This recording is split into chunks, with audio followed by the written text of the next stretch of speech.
Witajcie, Paweł Jeżowski oraz Mateusz Lech zapraszają na codzienny komentarz dnia.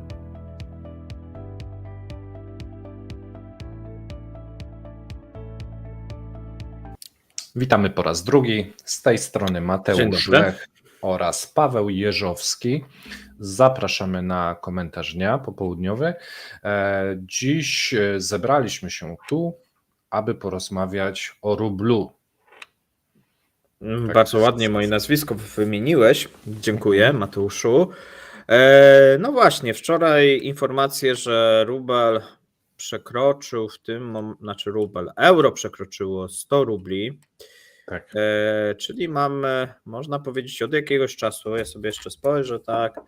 To ja mogę powiedzieć, że to jest pierwszy raz od 9 stycznia, więc...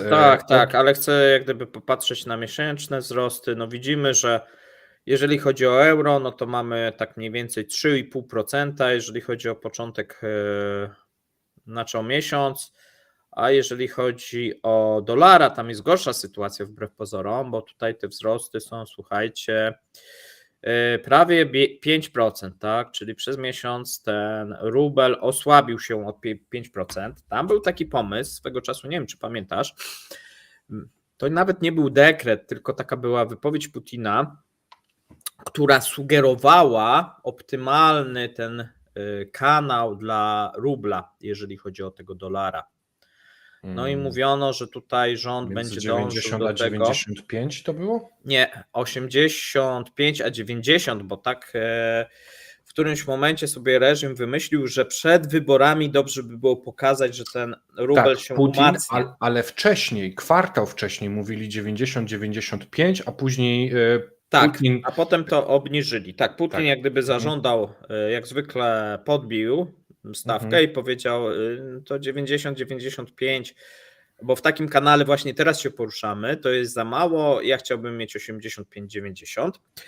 No i jak na razie nic z tego nie wynika, czyli to jest też pokazuje, Putin na przykład zapowiedział tą inflację niską, no nawet ta oficjalna się nie udała. Wzrost gospodarczy zapowiedział powyżej 4%, też się nie udało, chociaż może się jeszcze udać, no bo tutaj Rostat dwoi się i troi, żeby tak było. Natomiast dlaczego... Może on się lepiej niech nie wypowiada, bo co powie, to się nie sprawdza w tych kwestiach gospodarczych, a daje dużo roboty tym wszystkim instytucjom, bo one robią wszystko, żeby spełnić jego żądania, nie? Tak, dlaczego ten rubel z powrotem zaczął się, można powiedzieć, osłabiać? Chociaż ja nie widzę, żeby to było jakieś duże osłabienie, no bo jeżeli by było duże, no to trzeba by liczyć, że ten dolar byłby na przykład powyżej 100. No to wtedy byśmy wrócili do tych wyników z połowy roku. No pamiętajmy, że dużą stabilizację jednak daje ten dekret związany ze sprzedażą dewiz przez eksporterów, tak? Czyli oni muszą sprzedawać. Co prawda ostatnio była dyskusja w Dumie, czy ich karać, czy ich nie karać. No i w sumie nie ma jasnych wytycznych, bo tutaj posłowie chcieliby, że w momencie, kiedy Duma uchwaliła ustawę, bo najpierw był dekret, potem była ustawa, to tak było dziwnie, albo typowo z drugiej strony, i według dekretu od 1 października mieliśmy sytuację, że wszyscy eksporterzy mieli sprzedawać, natomiast nie było żadnej ustawy i rozporządzenia, które by to regulowało, na czym ma to polegać. To znaczy ono było in blanco i powstali komisarze walutowi. Ja może dla ludzi, którzy oglądają to po raz pierwszy, gdyż tacy się też trafili. Kurs rubla w ostatnim roku nam troszeczkę robił rollercoaster. Osłabił się dwukrotnie albo trzykrotnie, przebił granicę 100 rubli do dolara. I Rosjanie, chcąc uniknąć paniki i niekorzystnej sytuacji też dla siebie, wprowadzili instytucję komisarzy walutowych oraz właśnie dekret, później ustawę o tym, że firmy, które eksportują, a więc eksportują towary z Rosji, a więc dostają zapłatę w dewizach walutowych, muszą ją odsprzedać. Za niewywiązanie się z tego terminowe groziła nawet kara konfiskaty majątku. I takie działania spowodowały, że ten rubel się umocnił, natomiast teraz ponownie jesteśmy w tym momencie w tym punkcie. Tak mówiąc w skrócie. Tak. I teraz tak, co na pewno rublowi pomaga? Może od tego zacznijmy. Na pewno pomaga cały czas, że część Europy rozlicza się w rublu. No i tu taki surprise, jak to? O tym rzadko mówiliśmy. Na przykład takie Węgry płacą za rosyjski gaz w rublach. Tak. Tak, Węgry można powiedzieć, że są tym krajem, który jest najwierniejszym sojusznikiem Putina. Austriacy też częściowo, chociaż nie do końca, płacą też w rublach. Niemczycy się akurat z tego w którymś momencie wycofali, tam prawie już nie ma przepływów. Natomiast w tym rublu jeszcze Europa płaci bardzo często za różne produkty, które kupuje od Rosji. To jest też ciekawe, ale nie tylko Europa, płaci też Afryka. Tutaj co prawda mało, bo Afryka mało kupuje, natomiast były takie żądania, żeby czy za zboże, czy za produkty rolne płacić w tym rublu. Natomiast od jakiegoś czasu widzimy, że spada udział rubla, jeżeli chodzi o rozliczenie. I zarówno z Europą, z Afryką też w sumie, bo były momenty, że tam prawie do 90% dochodził ten rubel, a to sporo spadło, ale przede wszystkim z Azją. Z Azją spada, to oczywiście z Chinami głównie się rozliczaliśmy. Jeszcze jakiś czas temu właśnie w sposób mieszany, coraz bardziej firmy przechodzą po prostu na czystego juana, czyli w jedną i w drugą stronę rozliczają się w juanach, dlatego że mają te juany. Nie ma tego problemu, który był jakiś czas temu, że tych juanów było mało, co też stanowiło problem. Natomiast w tym momencie tych juanów troszeczkę jest więcej w tej gospodarce. Zobaczymy też za moment, jak to będzie. A dlaczego jest więcej? Dlatego jest więcej, że troszeczkę zaczął nam spadać import, jeżeli chodzi o produkty chińskie. Import z Chin do Rosji. Tak. A dlaczego zaczął spadać? Dlatego, że mamy problem z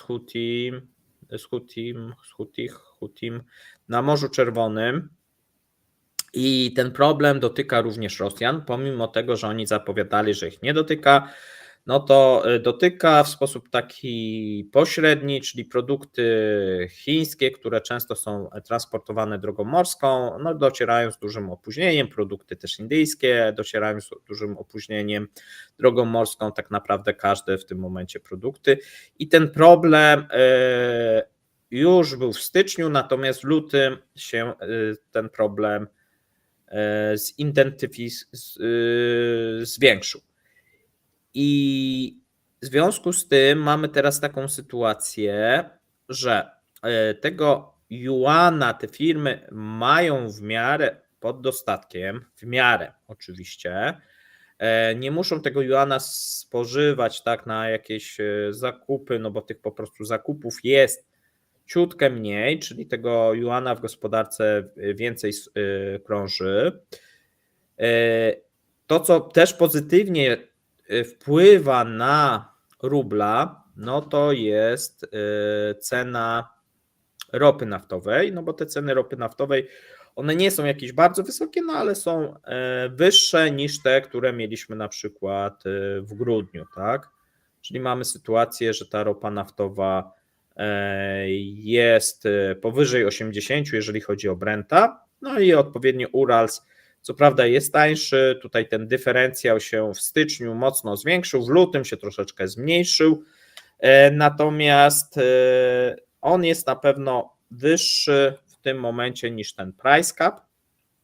Na początku lutego to było 60 bodajże 1, 62, w połowie lutego to wróciło do tych wskaźników, które były w styczniu, jeżeli chodzi o Uralsa.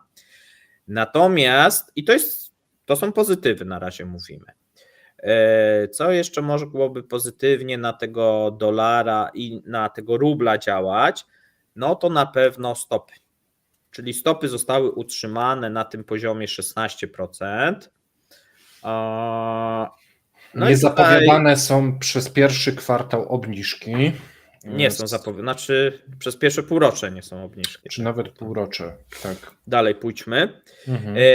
Nabiulina powiedziała, że przy dobrych wiatrach można zacząć rozważać w drugim półroczu 2024.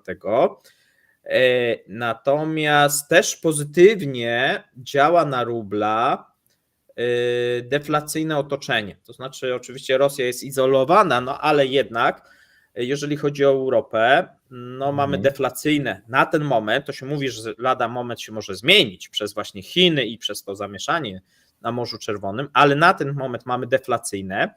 No i zobacz też, co mamy w tym momencie ze strony Chin. Ze strony Chin też nie mamy jakichś takich większych ruchów. Co prawda, ostatnio mamy tą obniżkę kredytów hipotecznych, tak, czyli jak gdyby pobudzenie tej gospodarki, co działa proinflacyjnie, oczywiście, natomiast jakichś większych takich ruchów tutaj nie mamy, a więc można powiedzieć, że Rosja jest taką zieloną wyspą, jeżeli chodzi o inflację, bo wszędzie spada, a u nich nie spada. I teraz przechodzimy to, co chyba działa bardziej na czerwoną niekorzystne. No czerwoną. No właśnie, czerwoną. Tak zielona to tak dobrze się kojarzy. Czerwoną wyspę, także no inflacja, jeżeli chodzi o Rosję, nie spada i takie są odczyty. To znaczy Putin zapowiedział, że spada, taki nawet kolejny próbował wpływać tutaj na rynki, na rząd i na bank centralny, zapowiadając, że ona ma spadać, no ale nie spada. Ale nie spada, przynajmniej na ten moment. Nie widzimy też dużego wpływu, albo inaczej, wpływ stóp procentowy na gospodarkę jest negatywny, ale nie jest na tyle wystarczający, żeby zatrzymać te trendy proinflacyjne. Tak. No i teraz oczywiście możemy przejść dlaczego.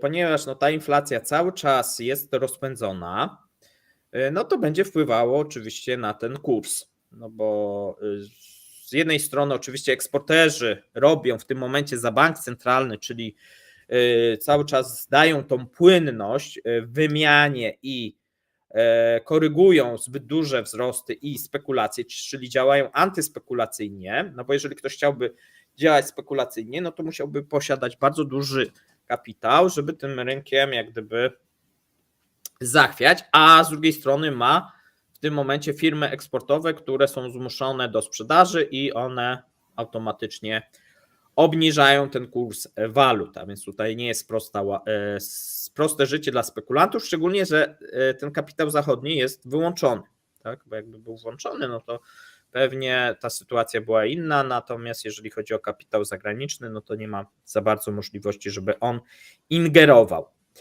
Bo to też często ktoś się pytał, czemu tutaj Zachód nie zdewaluuje, tak nie zrobi jakiegoś ataku na tego rubla.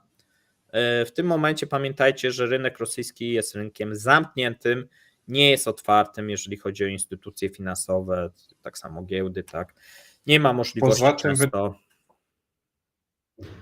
możliwości często grania na tym rynku. Więc tak sytuacja wygląda. Wywaliło mnie?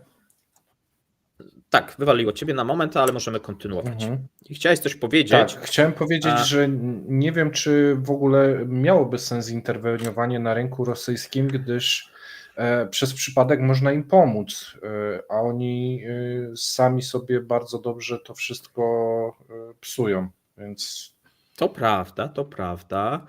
Natomiast teraz tak, przejdźmy właśnie do tych niekorzystnych elementów, które będą... co jeszcze jest korzystne? Bo jeszcze jest jedna rzecz korzystna dla rubla. Ona chyba jest tak poza tymi ekonomicznymi, czyli wybory. No, trudno, żeby ten rubel i chęć władzy. No, władza chciałaby, żeby ten rubel się nie osłabiał zbytnio przed wyborami. Bo nawet jeżeli z jakichś tam względów gospodarczych niższy kurs rubla, a wyższy powiedzmy dolara mógłby być wskazany dla eksporterów, no to przed wyborami jakby ten rubel kosztował powyżej $100, no to tak oni by nie chcieli, tak? Bo stąd te zamierzenia, żeby on najlepiej kosztował poniżej 90, to właśnie tak w stronę 85 za dolara. ale się nie udało, ale ten poziom 90-95 moim zdaniem jest akceptowalny dla reżimu, no bo to jest gdzieś. Te 100 za euro to źle wygląda, no bo to tak jakieś, tak gdzieś w głowach, że jest powyżej 100. I wtedy wszystkie gazety piszą, nawet teraz właśnie przekroczyło w piątek pierwszy raz Europ 100, no to widzieliśmy, że już były pierwsze komentarze, czy to jest początek znowu rajdu i tak dalej, i się zaczęły różnego rodzaju artykuły na ten temat. Może tu przerwę, bo to ważne, jeżeli ktoś nie oglądał nas wcześniej.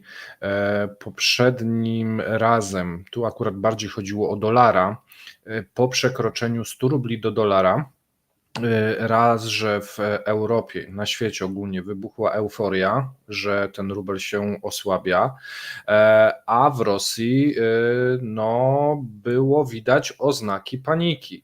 Pamiętasz, jak ściągali z urlopów przedstawicieli banku centralnego, żeby stopy podnosić, żeby interwencje, więc to była taka terapia szokowa. W przeciągu dosłownie chyba 3 miesięcy wzrosły stopy procentowe z 8 do 15, później 16%, więc no, wprowadzono tych komisarzy walutowych, więc te działania były, właśnie one zaczęły się po przekroczeniu tej setki, tylko na dolarze, no i to ustabilizowano, a teraz mamy znowu osuwanie się powolne. Tak, co ważne, właśnie powodem na przykład podniesienia stóp nie była walka z inflacją, tylko ten kurs rubla. Tak. Bo tu reżim oczekiwał bardzo takich drastycznych i ponieważ samo podniesienie nic nie dało, no wprowadzono tych komisarzy walutowych i to już faktycznie pomogło. To była taka terapia szokowa i wtedy bardzo szybko spowodowało to umocnienie się tego rubla. Tak, natomiast mamy wypowiedzi Nabiuliny, która twierdzi, że trzeba odejść od tego. Przed wyborami oczywiście nie ma takiej możliwości, natomiast po wyborach zobaczymy, co reżim wybierze, chociaż ja uważam, że po wyborach to raczej Nabiulina odejdzie, niż zostaną wybrane jej pomysły. Dlaczego? Dlatego, że odejście od tych komisarzy walutowych no, spowodowałoby prawdopodobnie powrót do wzrostów. A dlaczego Nabiulina tak chce? No bo wtedy by rynek sam zadecydował, gdzie jest ten punkt ciężkości, tak? Czyli bardziej byłby, w Rosji trudno mówić o wolnym rynku, no ale bardziej byłoby to zbliżone do prawdziwej wartości niż takiej sztucznie utrzymywanej, no bo trzeba powiedzieć sobie, że jest sztucznie w tym momencie utrzymywane i to ma pewne skutki negatywne dla eksporterów, no bo zbyt zaniżony kurs, a moim zdaniem obecnie jest zaniżony w stosunku do inflacji i do kosztów, no powoduje, że ten eksport jest mniej opłacalny dla firm niż kiedy ten dolar byłby powyżej 100, na przykład 110, 120, tak się mówiło, 120, 130. Wtedy ta gospodarka miałaby lepsze perspektywy. Ale tylko część gospodarki, bo to trzeba sobie powiedzieć. Ta część, która jest głównie związana z oligarchami i trzeba sobie też jasno powiedzieć, że bardzo często pani Elwira przedstawia punkt widzenia, który jest wygodny dla tej warstwy oligarchicznej. A rząd niekoniecznie, bo rząd próbuje przede wszystkim realizować specjalną operację.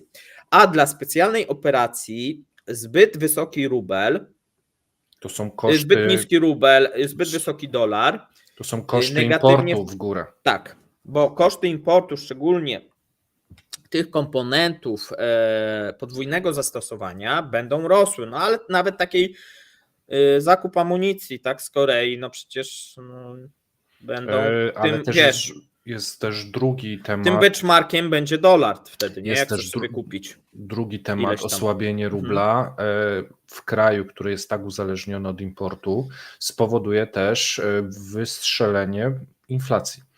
Więc tu też będziesz miał niezadowolenie społeczne bardzo szybko narastające. Tak, i wbrew pozorom, tak, bank centralny dąży do tego i tu pani zapomina powiedzieć, że będzie to powodowało impuls proinflacyjny.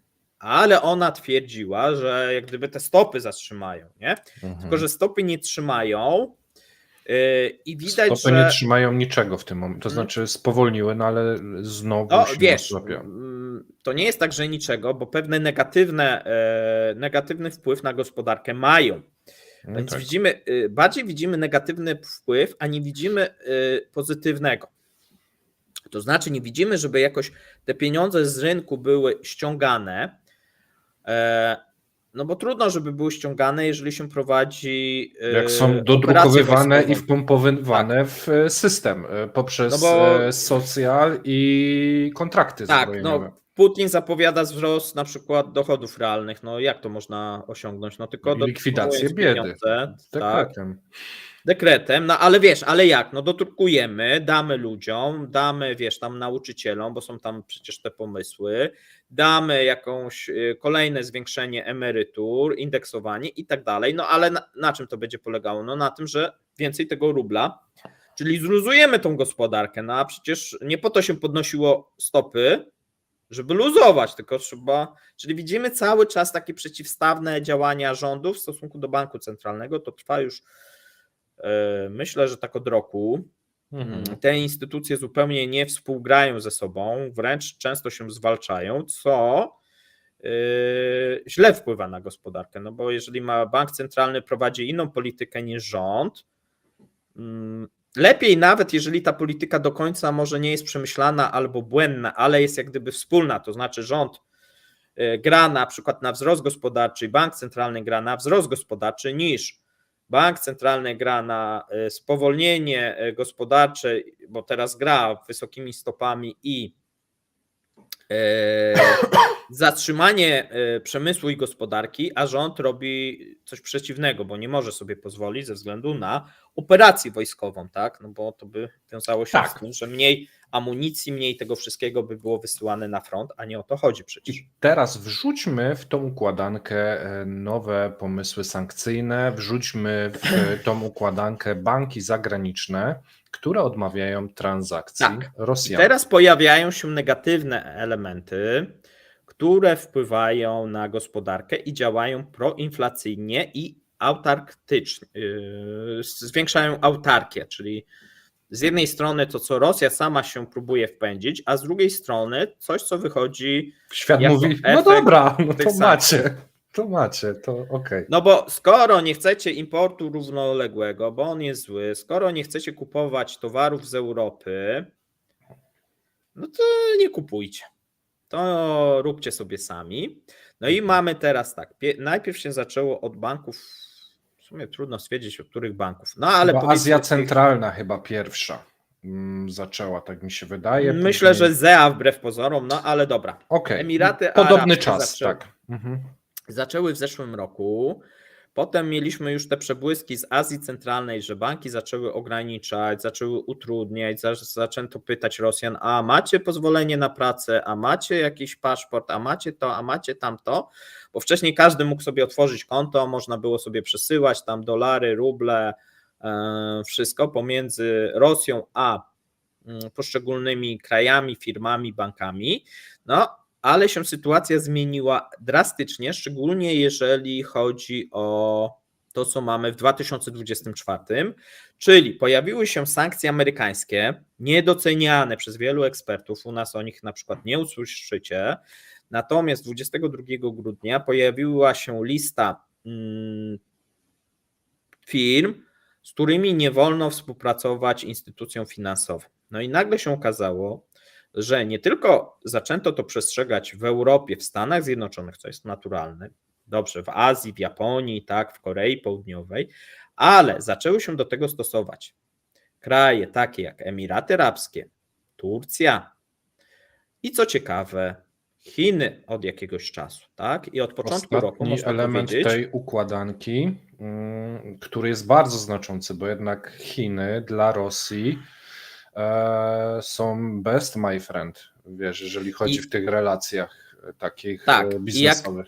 I jak to działa? No działa to w ten sposób, że banki zaczynają się obawiać współpracy i przelewów finansowych do firm, które znajdują się na listach sankcyjnych lub są powiązane z firmami, które się znajdują na listach. No bo czasami może być tak, że to jest firma zależna, tak. No i co niektóre banki w swojej nadgorliwości stwierdziły, że to w ogóle przestaną realizować, tak jak niektóre banki tureckie, przelewy do Rosji.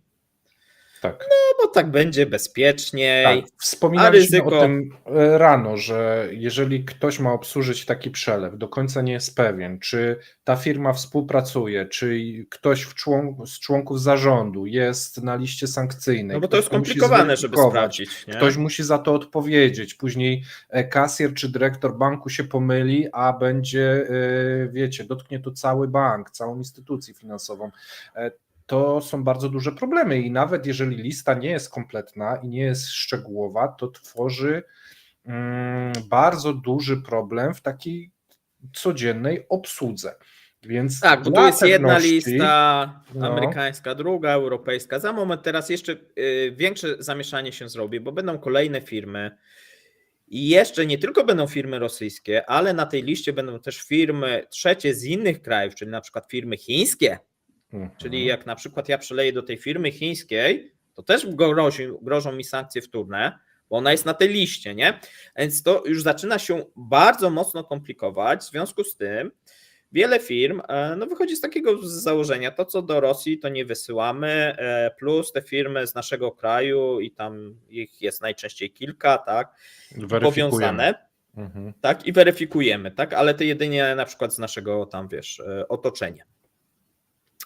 W związku z tym tak Turcy postępują, tak postępują właśnie Arabowie. W przypadku Chin mamy ten element, że oni starają się weryfikować i nie wysyłać i nie obsługiwać tych firm z listy, natomiast tych firm przybywa. No i jeżeli teraz w 13 pakiecie przybędzie i w tym, co Amerykanie zapowiedzieli w piątek, bo w piątek wchodzi kolejne uzupełnienie listy o następne, zobaczymy ile tam będzie podmiotów, o następne firmy i osoby z listy, no to zaczyna się robić taki problem, że faktycznie łatwiej jest powiedzieć, ok, nie wysyłajmy nic do Rosji i nie przyjmujmy nic do Rosji, bo wcześniej czy później wyjdzie, że popełnimy błąd, nie? Tak. Myślisz, że Chiny są tym elementem układanki, który może topić właśnie rubla, dlatego na giełdach ten rubel po informacjach, że chińskie banki przestały obsługiwać lub że pojawiają się problemy, zaczął się osłabiać szybciej? Że to jest ten taki element, który nam to powoduje? Nie. Myślę, że to jest element trochę niezależny, ale który wpływa. Bo jest kilka czynników, tak? Trzeba popatrzeć, co sprzyja inflacji, bo ta inflacja jest troszeczkę kluczem, bo jeżeli będzie cały czas wysoka inflacja, pomimo, że dookoła mamy, czyli ona się sama powinna obniżać, tak? Jeżeli gospodarka rosyjska byłaby połączona z innymi, tak jak na przykład gospodarki europejskie, nie? Że w Polsce nagle się tam obniżyła, w Niemczech się obniżyła, gdzieś tam się obniżyła, tak? No bo koszty energii, koszty tego, koszty tamtego, nie? Ale w przypadku rosyjskiej mamy sytuację tak, towary chińskie zaczęły drożyć, a zaczęły drożyć przez zamieszanie z Morzem Czerwonym. Dodatkowo te utrudnienia powodują, że trzeba koszt, jak gdyby, jeśli chcesz sobie coś chińskiego weryfikowania po stronie rosyjskiej jest tak naprawdę.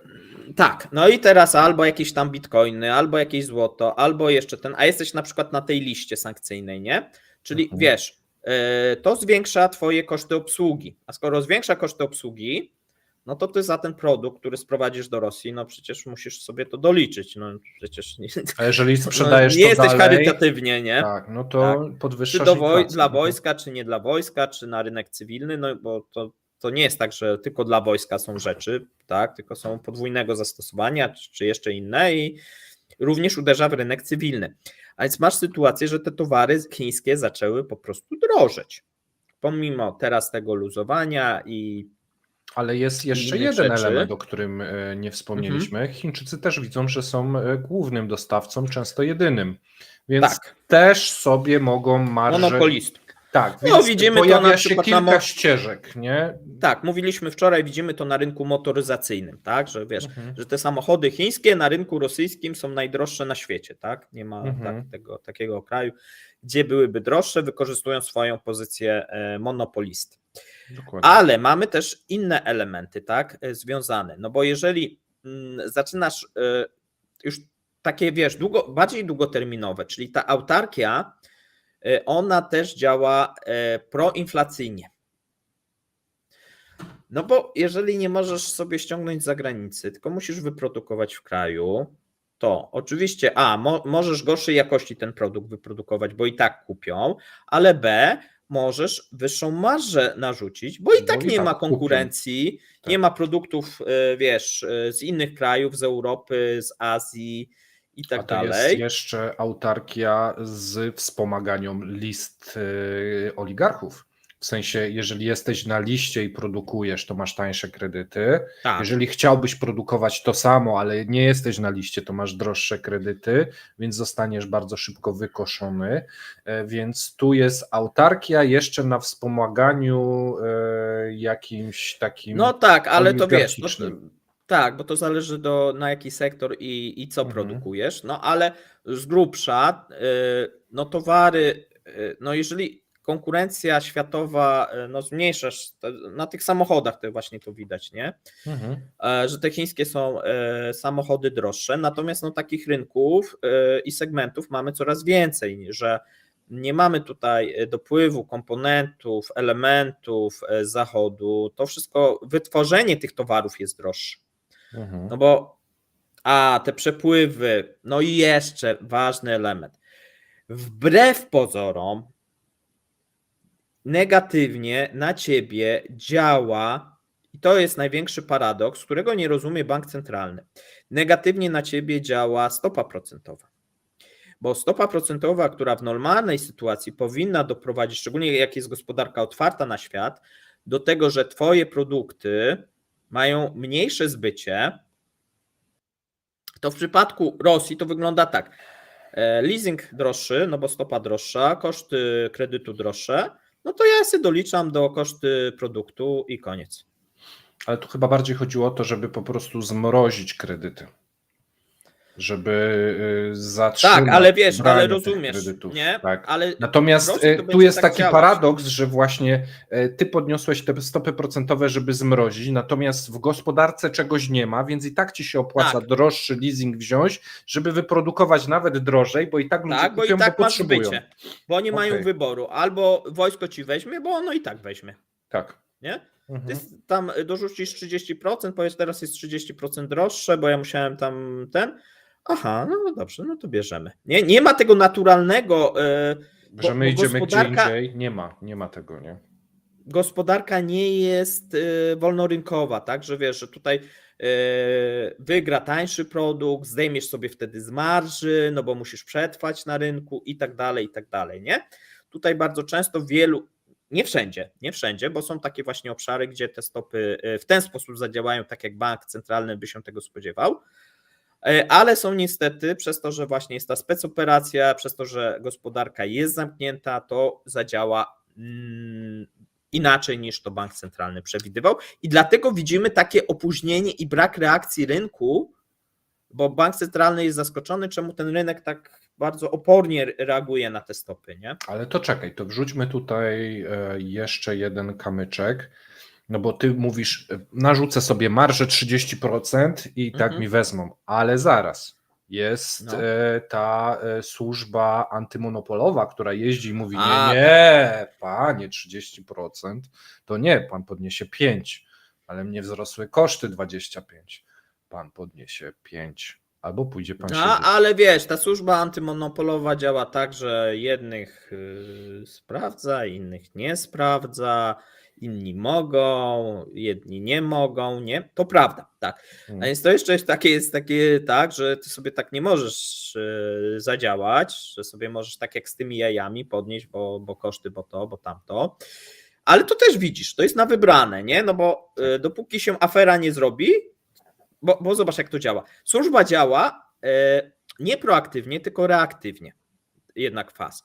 Czyli jak już gazety zaczną pisać lub problem gdzieś, a nie daj Boże do rządu, do Putina dotrze, Tak. no to wtedy działają, nie? Ale nie działa na zasadzie takiej, że wiesz, próbuje przeciwdziałać, no zresztą to trudne, no jak ona miałaby przeciwdziałać. I to też ciekawe, że służba antymonopolowa tak naprawdę jest służbą, która ma kontrolować ceny, tak? Bo ona nie działa tak, tylko ona mówi, ok, za bardzo podniosłeś To ceny. jest służba antymonopolowa w kraju, w którym powstaną w tym momencie monopole.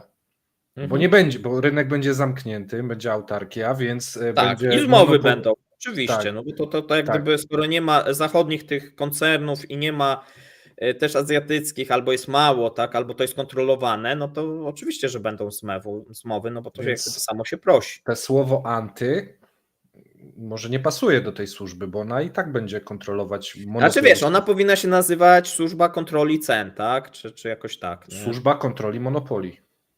Monopoli, tak. Cen i monopoli, tak. No to tak, to by pasowało bardziej. W mojej ocenie, ponieważ Putin chce, żeby realne dochody wzrosły i też inflację opanować, ja wielokrotnie mówiłem, że to będzie skierowane, żeby w którymś momencie wydzielić ten koszyk dóbr podstawowych, bo o tym się bardzo dużo mówi w Rosji. Czyli dla tej głubinki i dla tych biednych, żeby oni mieli te dobra podstawowe i tam ceny nie będą rosnąć, bo się dekretem Kasza, tak słonina, litr mleka, tak. żeby było co do gara włożyć. Okay. Bo dzięki temu będzie można dłużej tą operację specjalną prowadzić, a ci najbiedniejsi będą według reżimu chronieni. No to oczywiście prowadzi do patologii, do systemu kartkowego, talonowego, że ileś tam jajek będzie na miesiąc, ileś tam litrów wódki, ileś, no ale to przerabialiśmy. Ale taki system... Putin sponsoruje Rosjanom sentymentalną podróż w dzieciństwo. Tak, on wbrew tym ludziom, którzy twierdzą, że to przewróci reżim, w mojej ocenie pomoże przetrwać reżimowy właśnie. Tak, bo ochroni jakąś grupę, tak, dosyć dużą, tak, no i też władza może dziesiątki milionów ludzi. Bo to tak, no przecież te podstawowe towary, być może kto na tym traci? No ci oligarchowie, ci bogaci, ci co mają depozyty w bankach. Średnia klasa, po prostu jest zlikwidowanie klasy średniej. Dobra, średnia klasa, ale dla takiej głubinki, dla tych najbiedniejszych, kto to średnia klasa? To jacyś miliarderzy, już wiesz, już ci bogaci, rozumiesz, oni tam bardzo często, no czy oni gdzieś widzą, że są ci najbogaci w ogóle, ale to już poza ich zasięgiem, natomiast też wrogiem są ci, którzy zarabiają po prostu więcej i należą do tej, jeżdżą sobie do Turcji, nie, na wakacje, czy tam wiesz, do Tajlandii i tak dalej, nie? I oni dla nich są też tym wyznacznikiem, nie? No ale właśnie to ci turyści w Turcji, którzy są rosyjscy, to oni dostaną w najbliższym czasie najbardziej. Oni dostaną, tak. No tutaj Turcja nie może liczyć na wzrost tych turystów za bardzo, tak samo Tajlandia, czy Wietnam, czy jakieś inne teraz te kierunki popularne wśród Rosjan. Oczywiście tak nie do końca, no bo będą ci, którzy na przykład pracują, wiesz, w tych firmach zbrojeniowych, w biurokracji, przecież tego bardzo dużo przybyło, nie? No samych komorników ile musi być, jeżeli jest tyle egzekucji, no to musisz zatrudniać komorników, windykatorów i tak dalej. Nie? No, tak, też... ogólnie cały ten sektor, więc sektor państwowy, taki ogólnie. No, czasami on też jest prywatny, to różnie, lub powiązany, tak? Natomiast wiesz, jednych ubywa, drugich przybywa, to się zmienia, natomiast no, ten ustrój się tworzy bardzo taki w ogóle specyficzny, no bo nadal będziesz miał tą grupę tych oligarchów, no bo oni nagle nie wyparują. Przynajmniej ci najbogaci, może wyparuje troszeczkę tych biedniejszych, których interesy milionerów przejmą, nie? Ci więksi. Tak, powstaną jeszcze jacyś tam z otoczenia Putina nowi, gdzieś tam dokoptują do nich, natomiast będziesz miał, wiesz, grupę oligarchów, tych milionerów i tą klasę średnią, tak wiesz, wyciętą, w zamian za to tych, którzy są, wiesz, pracują dla reżimu i pracują dla państwa, no i pozostałą Rosję, tak, tą powiedzmy biedniejszą, nie? Dobrze, ale odpływamy troszeczkę od tytułu naszego odcinka, czyli od osłabiania się rubla, pomimo tych wszystkich akcji, które bank centralny przygotował i rząd przygotował. Wchodzą nowe pakiety sankcji, tak jak mówiłeś, w kolejną rocznicę wojny. Za trochę ponad miesiąc mamy wybory i później co?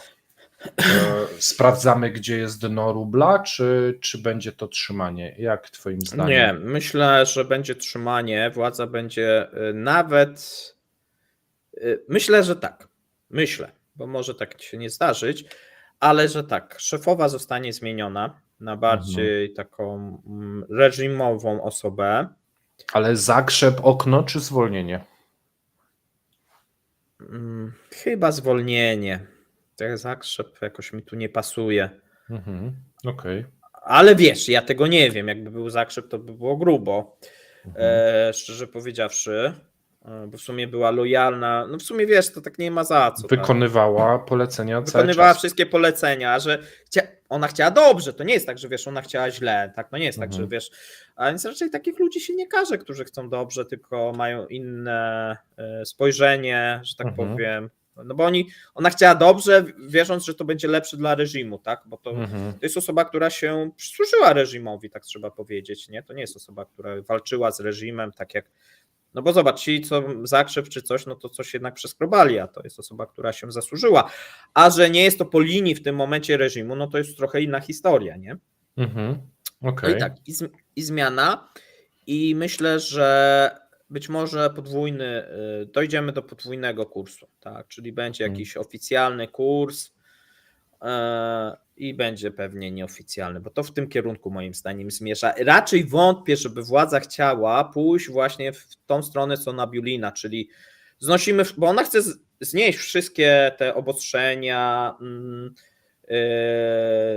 to, że masz w tym momencie ograniczenia wymiany tych komisarzy walutowych. Ona cały czas mówi, że to jest tymczasowe i trzeba jak najszybciej to znieść, bo to szkodzi. Bo to szkodzi eksporterom głównie, nie? To szkodzi tym firmom, one mogą po dłuższym czasie takiego nadzoru komisarzy spaść z rowerka, bo kupują, to znaczy dostają walutę, sprzedają ją, później muszą ją odkupić ze stratą, więc to na dłuższą metę to są koszty, a one już są i tak mocno dociśnięte, te firmy, bo były też te podatki. Te duże oligarchowie są właśnie tutaj i to na nich źle działa. A to powiedz mi, chińskie banki. Spodziewamy się zaostrzenia i rozszerzenia tej listy. Myślisz, że CZ będzie interweniował i będzie przymuszał te banki, czy może jednak to już jest trend, który się utrzyma? Trudno stwierdzić. Myślę, że partia już interweniowała, Xi już interweniował, Putin rozmawiał przecież o tym, tylko że teraz te interwencje trochę tak samo jak z Turcją nie przyniosły żadnego efektu. Ale w którymś momencie może przyniosą, może będzie na przykład jeden bank wyznaczony, który będzie realizował tą obsługę Rosji. Z odpowiednią marżą. Tak, tak. To by było na pewno będzie to inaczej, na pewno będzie utrudnienie, natomiast patrząc na politykę obecnego chińskiego prezydenta, nie wydaje mi się, żeby ten sojusz się odwrócił. To znaczy on będzie wspierał Rosję, no natomiast gorzej będzie to, wiesz, grzęsło gdzieś niżej. Dobrze, czyli według ciebie może być wydzielony któryś z banków chińskich, który będzie wpisany na straty to, że go świat zablokuje w swojej obsłudze interesów zachodnich, natomiast on będzie takim oknem dla Rosji, tak. Dla Rosji, no dobrze, no ale... I dla wewnątrz tych chińskich banków. Bo czekaj, bo moje następne pytanie jest, powiedzmy wszystko przechodzi przez ten hub taki finansowy, natomiast co jak Amerykanie i Europa wpisze ten hub na listę, czyli wszystkie banki, któreś dalej obsługują, bo z tego hubu te pieniądze muszą być wysłane do kolejnego banku. Wiesz, o co mi chodzi? A co jak ten hubowy bank się znajdzie na liście, to znowu te inne banki nie będą chciały z tym hubem współpracować. Czy to się No, nie ale to już tworzy takie... tak, ale zaczynają się już takie polityczne decyzje, nie? No bo wpisanie tego banku głównego, pewnie tak może być, tak jak mówisz, nie? I zaostrzenie, no wiesz, nie wiemy, kto będzie w Stanach Zjednoczonych w listopadzie wygra, nie wiemy, jak będzie przebiegać kampania, ale takie sytuacje możemy liczyć, tak, że wiesz, oni powiedzą ten bank, a Amerykanie wpiszą ten bank, na przykład po 2 miesiącach, nie? No tak. No i wtedy się awantura zacznie. No tak jak wiesz, było też z Huawei'em, tak, i z innymi, nie? Były te różne tam, też ich wpisali, nie? I podobnie.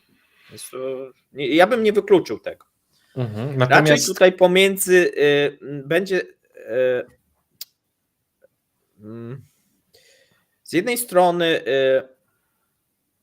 ja o tym zresztą mówiłem, Chinom będzie raczej zależało, żeby Trump wygrał wybory, bo to ułatwia wiele rzeczy, natomiast ta polityka konfrontacji z USA będzie cały czas prowadzona.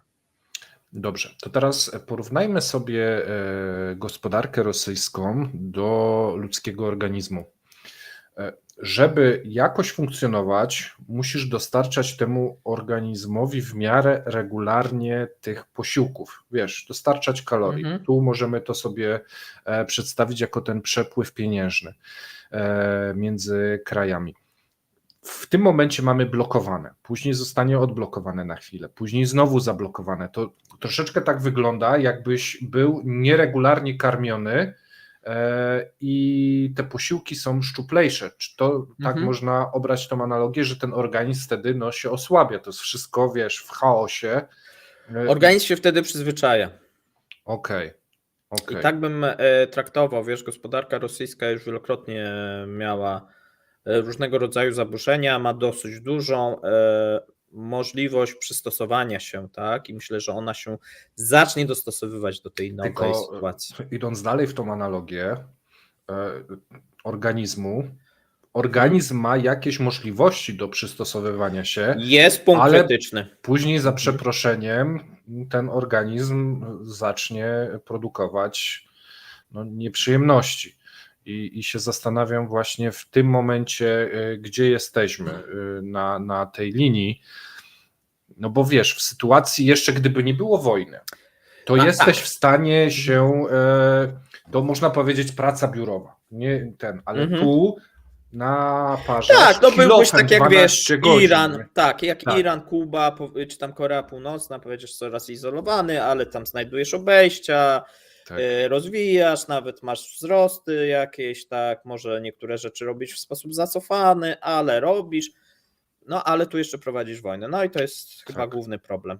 Tak, właśnie. Mamy taką, wiesz, dynamikę, gdzie masz sankcje i jeszcze dodatkowo oprócz tych sankcji musisz produkować dosyć dużą, no i to jest też właśnie też problemem, tak, dla cały czas, bo to powoduje, jakby nie ta produkcja, no to na pewno na przykład ten kurs rubla lepiej by się zachowywał, tak, łatwiej byłoby tym, nie, a tu musisz cały czas pompować te pieniądze do gospodarki. Właśnie, prowadzisz, wiesz, intensywny tryb życia, przekładając to na organizm, ty potrzebujesz tych kalorii, to tak jakbyś miał właśnie coraz mniejsze te racje. Raz są, raz nie ma, wiesz, raz a ty są, potrzebujesz raz nie ma, tu gdzieś teraz się najesz, potem nie masz, nie, czyli nie są regularne, no ale jeszcze cię zmuszają do tego, żeby przez cały dzień biegać, nie, no to trochę tak wygląda.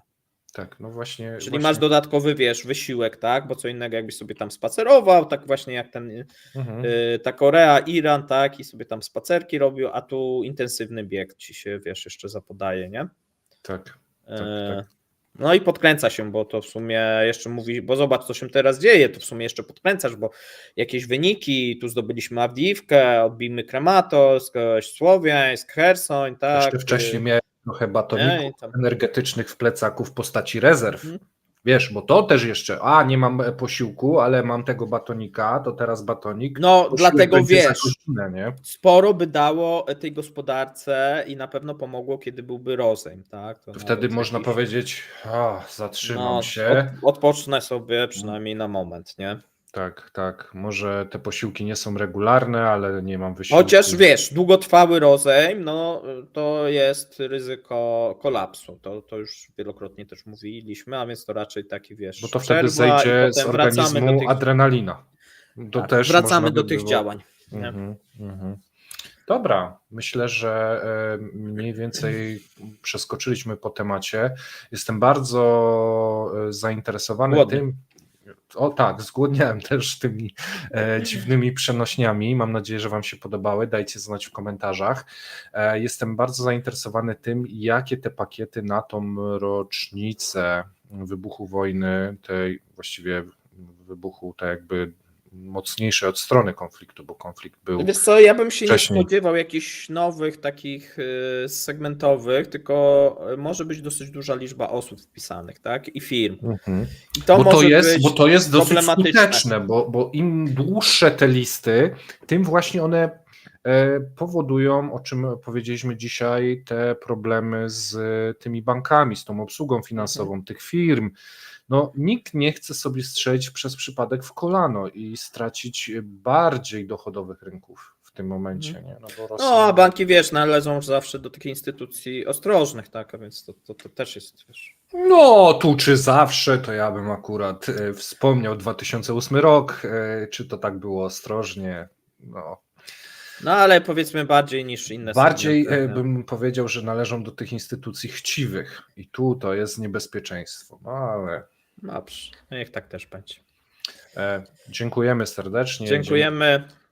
Pamiętajcie, jeżeli oglądaliście nas po raz pierwszy, można zasubskrybować kanał, aby oglądać nas częściej. Jeżeli kogoś znacie, kto nie zna nas, a myślicie, że wideo by tej osobie się bardzo spodobało, to jest taki przycisk udostępnij, wtedy można wysłać Messengerem, WhatsAppem, czy gdzieś komuś wkleić na Facebooku. Trzymajcie się.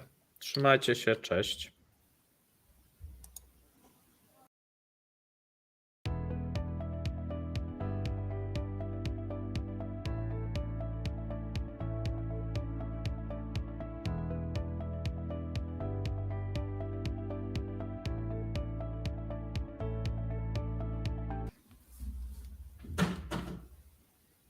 Wciąż to leci.